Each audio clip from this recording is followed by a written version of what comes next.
జై శ్రీరామ్. మన ఆది గురువు శ్రీ దక్షిణామూర్తి, సాక్షాత్తు పరమేశ్వరుడు. ఈ స్వామి గురు రూపంతో ఎప్పుడూ ప్రవహించే ఆనందంతో జ్ఞానస్వరూపమై వెలిగే పరంజ్యోతి పరమాత్మ. శివతత్వం అంటేనే జ్ఞానం, మేధస్సు, శాంతి. మనలోని అవిద్యను తీసివేసి విద్యను ప్రసాదించే విద్యాస్వరూపము.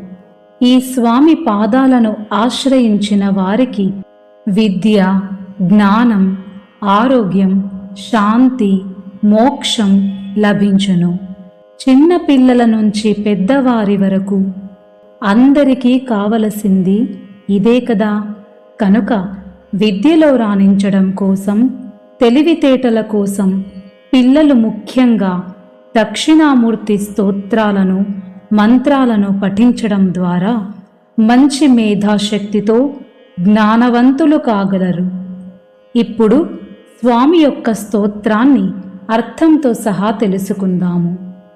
గురవే సర్వలోకానాం భిషజే భవరోగిణాం నిధయే సర్వవిద్యానాం దక్షిణామూర్తయే నమః.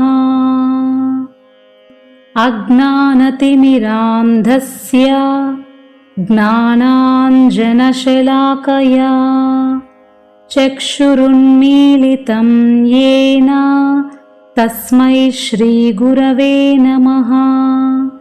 ఓం నమో భగవతే దక్షిణామూర్తయే.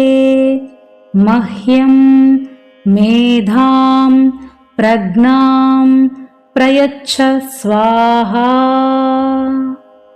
ఇప్పుడు ఈ శ్లోకం యొక్క అర్థం ఒకసారి తెలుసుకుందాము. గురవే సర్వలోకానాం భిషజే భవరోగిణాం నిధయే సర్వవిద్యానాం దక్షిణామూర్తయే నమః.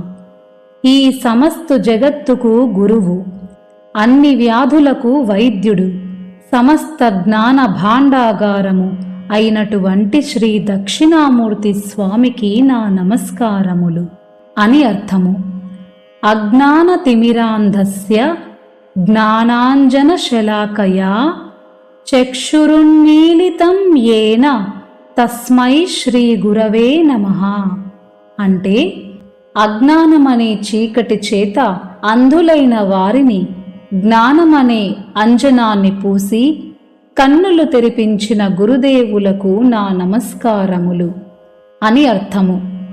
ఓం నమో భగవతే దక్షిణామూర్తయే. మహ్యం మేధాం ప్రజ్ఞాం ప్రయచ్ఛ స్వాహా. మహ్యం అనగా నాకు, ప్రయచ్ఛ అనగా ఇవ్వు. అంటే భగవాన్ దక్షిణామూర్తి స్వామికి నమస్కారము. స్వామి, నాకు జ్ఞాపక శక్తి, సరిగ్గా ఆలోచించే సామర్థ్యము మరియు స్పష్టత, జ్ఞానము అనుగ్రహించు స్వామి అని అర్థము.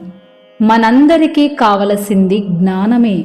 జ్ఞానమే శాంతిని ఇవ్వగలదు. జ్ఞానస్వరూపుడైనటువంటి శ్రీ దక్షిణామూర్తి స్వామి అనుగ్రహం మన మీద ఎల్లవేళలా ఉండుగాక. శ్రీరామ రక్ష. జై శ్రీరామ్. స్వస్తి.